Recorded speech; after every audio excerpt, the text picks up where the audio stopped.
సరే అమ్మా, నేను బయలుదేరుతానా? బాబాయ్ నువ్వు కూడా జాగ్రత్తగా ఉండు. సరే అమ్మా. అక్క, నాకు ఈ హ్యాపీ మూమెంట్ లో పాయసం తినాలనిపిస్తుంది, వెళ్ళి చేయిపో. సరేనే.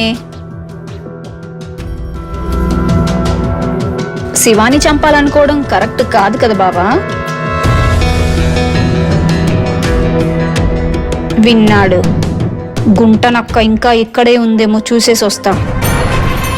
ఏంటక్క ఇంకా ఇక్కడే ఉన్నావు? లోపల బావున్నాడనా లేక మా అక్కని ఇంకోసారి చూడాలనిపిస్తుందా?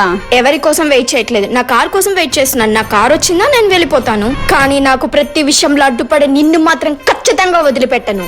ఏంటక్క నువ్వే మెయిన్ విలన్ లా ఫీల్ అవుతున్నట్టున్నావు. అసలు నా చెల్లి ఎక్కడికి వెళ్ళింది చెప్పు.